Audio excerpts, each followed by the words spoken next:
आज के बाद फिर तुम्हें चिंता और डर नहीं सताएगा। सिर्फ इस कहानी को ध्यान से पूरा सुनना, क्योंकि इसमें चिंता और डर को खत्म करने का पूरा सिद्धांत छुपा हुआ है। तो चलिए आज की मजेदार कहानी की शुरुआत करते हैं। पुराने मगध राज्य में एक बहुत ही धनवान सेठ रहा करता था। उसके पास बहुत धन दौलत थी। एक दिन उसने हिसाब लगाया तो पाया कि उसके पास जितनी भी दौलत है, ये तो केवल उसके बच्चों तक के लिए ही पर्याप्त होगी। वह सोच में पड़ गया कि उसके बच्चों के बच्चे और फिर उनके बाद आने वाली पीढ़ियों के लिए धन की व्यवस्था कैसे होगी। धन के अभाव में तो उनका जीवन बहुत मुश्किल हो जाएगा। इसी बात के बारे में सोच सोच कर वह बहुत चिंतित रहने लगा। लेकिन उन्हीं दिनों तथाकथ गौतम बुद्ध मगध राज्य में पधारे। तभी उसे किसी ने बताया कि तुम गौतम बुद्ध की शरण में जाओ, वह तुम्हारी चिंताओं का समाधान अवश्य कर देंगे।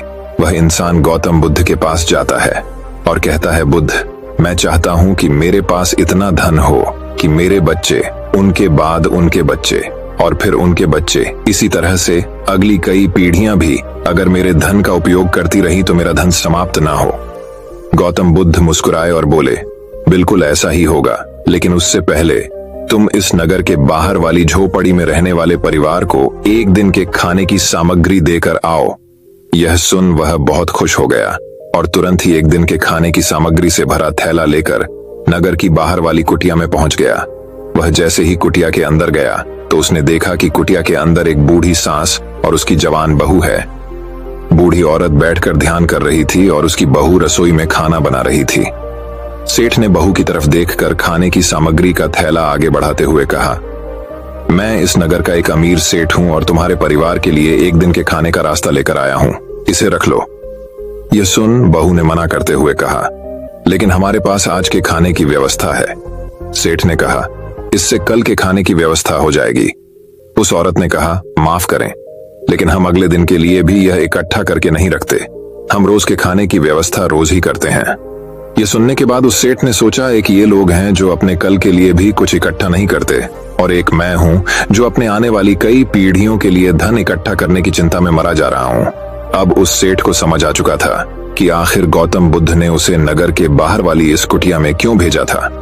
अगले दिन सुबह होते ही वह सेठ फिर गौतम बुद्ध के पास पहुंच गया और बोला, तथागत, आप जो मुझे समझाना चाहते थे अब मैं वह समझ चुका हूं, लेकिन क्या आप मुझे थोड़ा विस्तार से बताएंगे कि चिंता होती क्या है, यह कैसे पैदा होती है और इसका निवारण क्या है। गौतम बुद्ध ने कहा, कल के लिए की जाने वाली चिंता हमारे कल को बदले या ना बदले, लेकिन वो हमारी आज की खुशी जरूर छीन लेती है। चिंता एक ऐसी मानसिक बीमारी है जो हमारे जीवन से हर तरह खुशी छीन लेती है और इसे नीरस बना देती है। असल में चिंता का कोई वास्तविक अस्तित्व नहीं होता। चिंता एक ऐसा भाव है, ऐसा विचार है जो आने वाले भविष्य के डर से पैदा होता है। जिन चीजों के ऊपर हमारा कोई नियंत्रण नहीं, जिनके लिए हम कुछ भी नहीं कर सकते, उन चीजों के बारे में बार बार सोचना ही तो चिंता है।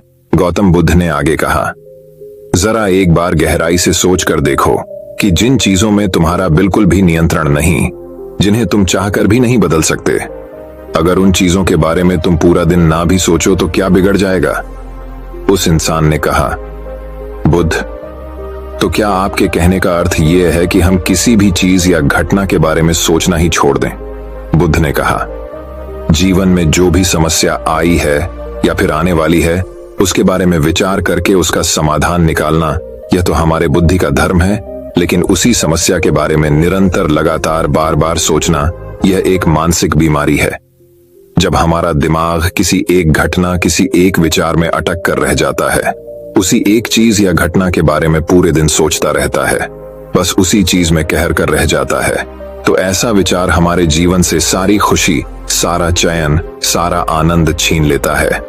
चिंता करने का सीधा सा अर्थ है कि जो हमारे जीवन में हुआ ही नहीं, उसके बारे में व्यर्थ ही सोचते रहना। बुद्ध ने सेठ की तरफ इशारा करते हुए कहा, आखिर सोच सोच कर तुम क्या बदलोगे, लेकिन हाँ, अगर तुम उसके लिए कुछ कर रहे हो तो जरूर कुछ बदलाव ला सकते हो। लेकिन अगर उस चीज या घटना के बारे में तुम बार बार सोचना छोड़ दोगे तो कुछ भी नहीं बिगड़ने वाला। तो क्यों सोचते रहते हो एक ही बात के बारे में? क्यों अपनी हर खुशी और जीवन के शांति को अपने ही हाथों उजाड़ रहे हो? लोग भविष्य की जिन घटनाओं के बारे में सोच सोच कर परेशान होते रहते हैं, उनमें से ज्यादातर घटनाएं तो उनके जीवन में कभी घटती ही नहीं। चिंता करने से तुम्हारी आने वाली समस्याओं का समाधान नहीं होने वाला, लेकिन तुम्हारा आज का सुख चैन जरूर चला जाएगा।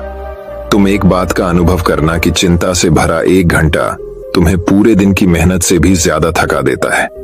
असल में जब कोई अपनी घटना वास्तविक जीवन में घट भी जाती है, वो हमें उतना दुख नहीं देती जितना हमने उसके बारे में मन में सोच सोच कर खुद को दुखी किया होता है। शिष्य ने गौतम बुद्ध से पूछा, तथागत, तो फिर आपके अनुसार जीवन जीने का सही तरीका क्या है? बुद्ध ने कहा, बीते हुए कल का दूसरा नाम है पश्चाताप, उदासी, और भविष्य का दूसरा नाम है संघर्ष। अगर आज हमारे मन में कोई इच्छा है और वो पूरी नहीं होती, तो मन भविष्य की योजनाएं बनाने लग जाता है। भविष्य में सारी इच्छाएं पूरी होंगी ऐसा सोचने लगता है, लेकिन जीवन ना तो भविष्य में है और ना ही अतीत में। जीवन तो इस पल का नाम है, अर्थात इस पल का अनुभव ही जीवन का अनुभव है, और हम ये सब जानते हुए भी अनजान बने रहते हैं। या तो हम बीते हुए समय की यादों में खोए रहते हैं, या आने वाले समय की योजनाएं बनाते रहते हैं और हमारा जीवन बीत जाता है। सिर्फ एक सत्य अगर हम अपने अंदर उतार लें कि ना हम बीते हुए कल को बदल सकते हैं और ना ही हम आने वाले भविष्य को देख सकते हैं, हम तो केवल पूरे धैर्य और साहस के साथ भविष्य का स्वागत कर सकते हैं, उसे स्वीकार कर सकते हैं। तो क्या ऐसा करने से हमारे जीवन का हर क्षण जीवन से नहीं भर जाएगा? सेठ ने कहा। बुद्ध, बात तो आप ठीक ही कह रहे हैं, लेकिन कितनी भी कोशिश कर लो, चिंता तो होती ही है। ज्यादा नहीं तो घर परिवार की चिंता तो रहती ही है। बुद्ध ने कहा, चिंता होना तो स्वाभाविक है, लेकिन उस चिंता को चिंतन में बदलना हमारा काम है। चलो तुम्हें एक बात स्मरण कराता हूं, जो तुम पहले से ही जानते हो।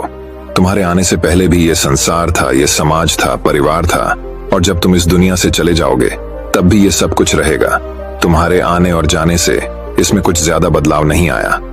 वैसे भी तुम्हारे आने से पूर्व और जाने के बाद का समय तुम्हारे हाथ में है ही नहीं। तुम्हारे हाथ में है केवल और केवल वो समय जिसे तुम अभी जी रहे हो, वो समय जिसमें मैं अब भी तुमसे बात कर रहा हूँ, तुम मुझे सुन रहे हो। बस यही तुम्हारे हाथ में है, और हर बार तुम्हारे हाथ में ही बस इतना छोटा सा ही एक पल आता है, और फिर वह हमेशा के लिए गायब हो जाता है। तुम इस पल का क्या करोगे? चिंता करके इसे बर्बाद करोगे? मैं तो यही कहूंगा कि हर इंसान को चिंतन करना चाहिए इस बात का कि कैसे इस समय का अधिक से अधिक उपयोग किया जा सकता है, कैसे अधिक से अधिक महान कार्य हम कर सकें, कैसे हम सब में आनंद बांट सकें। ध्यान रखना कि चिंता इंसान को उसकी चिता तक ले जाती है और चिंतन उसके मन को कुंदन बना देता है। सेठ ने कहा, बुद्ध, मैं आपकी बात समझ गया कि हमें जीवन को ज्यादा गंभीरता से न लेकर इसे पूरी ऊर्जा और आनंद के साथ वर्तमान में जीने की कोशिश करनी चाहिए। सेठ ने आगे प्रश्न किया, लेकिन बुद्ध, अगर कोई इंसान चिंता से घिर चुका है तो वो इससे बाहर कैसे आ सकता है? गौतम बुद्ध ने कहा, तुम कभी किसी बड़ी सुरंग से बाहर निकले हो? कितना भयानक अंधकार होता है सुरंग के अंदर। हमेशा ही ये डर लगा रहता है कि अगर इसके अंदर फंस गए तो क्या होगा, कैसे निकलेंगे इस सुरंग से ही। लेकिन अगर ध्यान से देखें तो सुरंग चाहे कितनी ही बड़ी क्यों ना हो, सुरंग के दूसरे किनारे पर हमेशा प्रकाश ही होता है, और उस प्रकाश तक वही पहुंच पाता है जो उस पूरी सुरंग को पार करके सुरंग के दूसरे दौर तक पहुंचता है। और ठीक इसी प्रकार हमारे जीवन में कई बार हम लोग खुद को निराशा और चिंता की काली सुरंग में फंसा पाते हैं, जहां से बाहर जाने का रास्ता नजर नहीं आता, और ऐसा लगने लगता है कि यह जीवन ऐसे ही समाप्त हो जाएगा। लेकिन ऐसी परिस्थिति में ठीक उस सुरंग की भांति इस निराशा और चिंता को समाप्त करने वाला आशा का प्रकाश उसे ही मिलता है, जो निरंतर आगे बढ़ता रहता है, जो लगातार प्रयत्न करता रहता है। इसीलिए अगर तुम्हारे जीवन में कभी भी उदासी और चिंता का पल आए तो रुकना मत, बस लगातार प्रयास करते रहना, तुम्हें सफलता अवश्य मिलेगी। अब तक सेठ गौतम बुद्ध की बातें समझ चुका था। उसने बुद्ध का धन्यवाद किया और वहां से चला गया। लेकिन उससे पहले दोस्तों कि मैं इस वीडियो को समाप्त करूं, मैं आपके साथ 5 ऐसे प्रैक्टिकल टिप्स शेयर करना चाहता हूं जिनका इस्तेमाल करके आप अपने लाइफ में आने वाली बहुत सी चिंताओं और परेशानियों को काफी हद तक कम कर सकते हैं। तो जो पहली सीख है वो ये है कि जीवन को ज्यादा गंभीरता से लेना छोड़ दें कि यह हो गया तो क्या होगा, वह हो गया तो क्या होगा, कुछ भी नहीं होगा। अगर कुछ हो भी गया तो आप उस परिस्थिति के अनुसार कोई ना कोई रास्ता निकाल ही लोगे। इस पृथ्वी को ब्रह्मांड में बनी हुई 450 करोड़ वर्ष पूरे हो चुके हैं, और अगर आप और मुझ जैसा कोई भी इंसान 100 साल चिंता करके चला भी जाता है तो इसमें इस ब्रह्मांड का कुछ भी नहीं बिगड़ने वाला। इसीलिए हर रोज खुद से ये बोलिए कि मुझे सिर्फ जिंदा नहीं रहना बल्कि जीना भी है। दूसरी सीख ये है कि हर छोटी छोटी बात के लिए चिंता करना छोड़ दें, जैसे ट्रैफिक में फंसने की चिंता, कोई छोटा मोटा पैसे का लॉस हो गया उसकी चिंता, आज ठंडा खाना खाना पड़ेगा इसकी चिंता, और ना जाने ऐसी कितनी फिजूल की चिंताएं हम अपने मन मस्तिष्क में लेकर रहते हैं। जरा एक बार सोच के देखिए कि जिस दिन आप अपनी आखिरी सांसें गिन रहे होंगे, क्या तब भी ये सारी परेशानियां आपको उतनी ही बड़ी लगेंगी जितनी आज लग रही हैं? नहीं ना। तब उस दिन ये सारी परेशानियां जो कि आज आपको पहाड़ जैसी लग रही हैं, एक छोटे से रेत के कण से भी छोटी लगेंगी। इसलिए हर छोटी बात के लिए चिंता करना छोड़ दें। तीसरी सीख, ये बात हमेशा याद रखें कि जीवन बहुत छोटा है। आप आज अभी और इसी पल भी मर सकते हैं। हम हर बात की चिंता इसलिए भी करते हैं क्योंकि हमें लगता है कि अभी हमारे पास बहुत समय है, हम बहुत सालों तक जिंदा रहेंगे, मरते तो दूसरे लोग हैं, मैं तो जीवित रहूंगा। इसीलिए लगातार खुद को याद दिलाते रहिए कि ज्यादा चिंता करने से कोई मतलब नहीं। हो सकता है कि आज का दिन मेरा आखिरी दिन हो। चौथी बात, आप यह स्वीकार कर लें कि इस दुनिया में कोई भी परफेक्ट नहीं होता।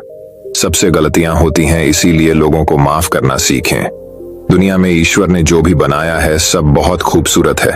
अगर हम उसमें अच्छाई नहीं देख पा रहे तो इसका मतलब ये नहीं कि वो चीजें खराब है, बल्कि इसका मतलब ये है कि अभी तक हम इतने मैच्योर नहीं हुए कि हम उस चीज में अच्छाई देख सकें। और पांचवी बात, लोगों की मदद करिए, बिना उन्हें बताइए। जब हम बिना किसी पर एहसान किए बस ऐसे ही उसकी मदद करते हैं तो हमें अंदर से एक गजब की शांति और सुकून का अनुभव होता है, जो हमें ताकत देता है किसी भी बुरी परिस्थिति से लड़कर उससे बाहर निकलने में। दोस्तों, हमें अपने जीवन में चीजों को लेट गो करने का एटीट्यूड डेवलप करना चाहिए कि कोई बात नहीं, जो होगा देखा जाएगा। कोई बात नहीं, जो हो चुका उसमें मेरा कंट्रोल नहीं था, अब जो होगा उसे मैं बेहतर बनाऊंगा। जीवन में सबसे ज्यादा मायने रखती है हमारी खुशी, और हम तभी खुश रहेंगे जब हमारे दिल और दिमाग में चिंताओं का बोझ ना हो। इसीलिए चिंता छोड़िए, सुख से जिए। तो दोस्तों, चिंता और तनाव के ऊपर एक और रोचक कहानी की शुरुआत कुछ इस प्रकार होती है। एक व्यक्ति का जीवन बहुत ही तनाव से भरा हुआ था। उसका पूरा जीवन तनाव और चिंता में ही कट रहा था। ऐसा लग रहा था मानो वह जीवन नहीं बल्कि तनाव को जी रहा है। जब तक उसका विवाह नहीं हुआ था उसे विवाह करने का तनाव था। विवाह हो गया तो पत्नी और घर के खर्चों को चलाने का तनाव रहने लगा। बच्चे ना होने का तनाव रहने लगा। बच्चा हो गया तो उसकी शिक्षा और भविष्य का तनाव सताने लगा। ऐसे ही अनेकों कारणों की वजह से उसका मन हर समय चिंता और तनाव से भरा रहता। वह इस तनाव से छुटकारा पाना चाहता था। तभी उसने एक दिन कुछ बौद्ध भिक्षुओं को अपने घर के सामने से भिक्षा लेकर जाते देखा। उन सभी बौद्ध भिक्षुओं के चेहरे पर असीम शांति और खुशी का भाव था। चिंता और तनाव तो उनके चेहरे पर दूर दूर तक दिखाई नहीं दे रहा था। वे सभी बड़े खुश और मस्त दिखाई पड़ रहे थे। उन्हें देखकर उस व्यक्ति ने सोचा कि शायद भिक्षुओं के जीवन में कोई तनाव नहीं होता और खुशहाल जीवन जीने का यही सर्वोत्तम तरीका है। इसलिए उसने एक दिन अपना घर बार छोड़ दिया और सन्यासी बन गया और एक गुरु का शिष्य बन गया। लेकिन तनाव कोई गांव या शहर तो नहीं है जिसे छोड़कर चले जाएं। इसका संबंध तो इंसान के मन से है। गृहस्थ जीवन का त्याग करके भिक्षु जीवन अपनाने के बाद भी उसे कोई राहत नहीं मिली थी। वह अब भी तनाव और चिंता से भरा हुआ था। अब उसके जीवन में नए तरह के कामों को लेकर तनाव रहने लगा, जैसे आश्रम के नियम पालन का तनाव, शिक्षाओं को ग्रहण करने का तनाव, गुरु की आज्ञा पालन का तनाव, रोज भिक्षा मांगने का तनाव, और सभी चीजों के बीच में खुद को सर्वश्रेष्ठ साबित करने की होड़ लगी रहती थी। उसका तनाव कुछ दिनों तक तो सब कुछ ठीक चल रहा था, लेकिन फिर उसे अपने परिवार की याद आने लगी, उनकी चिंता सताने लगी। वह महसूस करने लगा कि उसके सांसारिक जीवन में भी तनाव था और उसके सन्यासी जीवन में भी तनाव है। फिर उसने सोचा कि तनाव तो दोनों ही जगह है। परिवार के साथ रहने में भी तनाव है और आश्रम में रहने में भी तनाव है। जब दोनों ही जगह तनाव में रहना है तो क्यों ना मैं अपने परिवार के साथ ही रहूं। यह सब सोचकर उसने आश्रम से भाग जाने का निर्णय किया। एक दिन वह आश्रम से भाग ही रहा था कि तभी उसके गुरु ने उसे देख लिया और पीछे से चिल्लाकर कहा, जिससे तुम भाग रहे हो वह तो तुम्हारे साथ ही है, फिर तुम्हारे भागने का क्या फायदा, आखिर कब तक तुम ऐसे ही भागते रहोगे। गुरु की आवाज सुनकर वह व्यक्ति रुक गया और बोला, गुरुदेव, मेरा जीवन तनाव से भरा हुआ था और उस तनाव से छुटकारा पाने के लिए मैं भिक्षु बन गया, लेकिन यहां भी मेरा तनाव कम नहीं हुआ, इसीलिए मैं अपने सांसारिक जीवन में वापस लौट रहा हूं। गुरु ने कहा, वो सब तो ठीक है, तुम वापस लौट सकते हो, लेकिन कम से कम तनाव को तो यही छोड़ जाओ। वापस सांसारिक जीवन में जाकर फिर उसी तनाव को लेकर घूमोगे तो यहां आने का क्या फायदा। किसी ने कहा, गुरुदेव, क्या ऐसा संभव है, क्या ऐसा हो सकता है कि मेरे जीवन का सारा तनाव गायब हो जाए। गुरु ने कहा, क्यों नहीं, ये बिल्कुल संभव है, लेकिन इसके लिए तुम्हें एक काम करना पड़ेगा। क्या तुम उस काम को करोगे? शिष्य ने कहा, जी गुरुदेव, आप बताइए तो मैं जरूर उस काम को करूंगा। गुरु ने कहा, तुम जाओ और किसी एक ऐसे व्यक्ति को ढूंढ कर लाओ जिसके जीवन में किसी भी प्रकार का कोई तनाव, कोई चिंता ना हो। अगर तुम ऐसे व्यक्ति को मेरे पास ले आए तो मैं तुम्हारे जीवन से तनाव और चिंता को हमेशा हमेशा के लिए खत्म कर दूंगा। गुरु की बात सुनकर वह व्यक्ति बहुत प्रसन्न हुआ और एक ऐसे व्यक्ति की खोज में निकल पड़ा जिसके जीवन में ना कोई चिंता हो और ना ही कोई तनाव। वह बहुत गांव में घूमा, कई नगरों में गया, बहुत से लोगों से मिला, लेकिन उसे ऐसा एक भी व्यक्ति नहीं मिला जो तनाव और चिंता से मुक्त हो।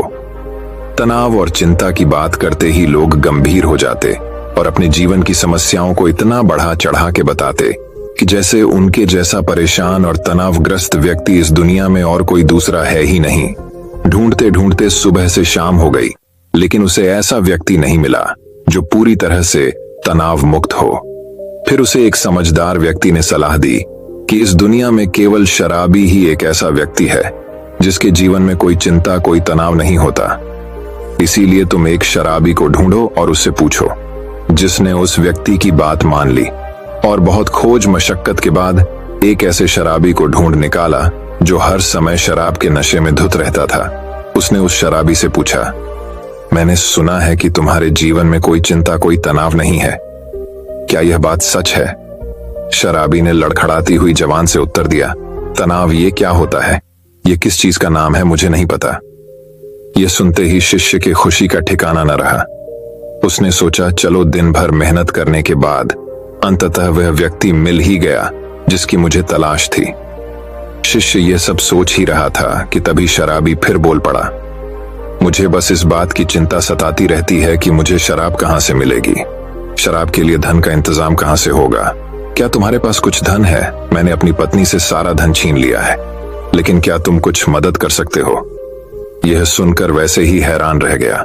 उसकी सारी खुशी गायब हो गई। अब तक दिन भी ढल चुका था और अंधेरा होने वाला था, इसीलिए वह थक कर एक मंदिर में बैठ गया।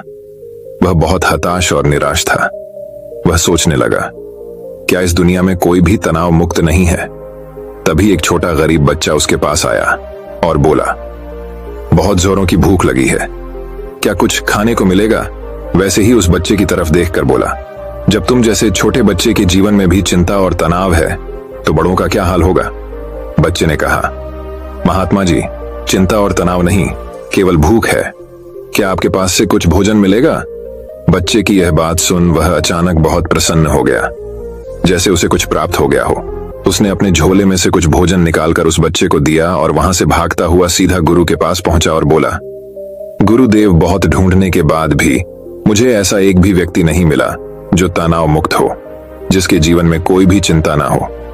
सभी के जीवन में कुछ ना कुछ चिंताएं हैं। जिसके पास धन नहीं है उसे धन की चिंता है, जिसके पास धन है उसे और अधिक धन कमाने की चिंता है। जिसके पास प्रेम नहीं है वह प्रेम के लिए चिंतित है, जिसके पास प्रेम है वह प्रेम से चिंतित है। जिसके पास काम नहीं है वह काम के लिए ही परेशान है, जिसके पास काम है वह काम से परेशान है। दुनिया में हर इंसान हर स्थिति में किसी न किसी वजह से परेशान है और तनावपूर्ण जीवन जी रहा है। लगता है इस तनाव से छुटकारा पाना संभव ही नहीं है। गुरु ने कहा, तनाव से छुटकारा पाना भी संभव है, लेकिन इसके लिए तुम्हें कुछ करना पड़ेगा। इसके बाद गुरु कुछ गीली लकड़ियां लाकर शीशे के सामने रख देते हैं और कहते हैं, इसमें आग लगाओ, जिसे उन गीली लकड़ियों में आग लगाने का बहुत प्रयास करता है लेकिन उसमें आग नहीं लगती।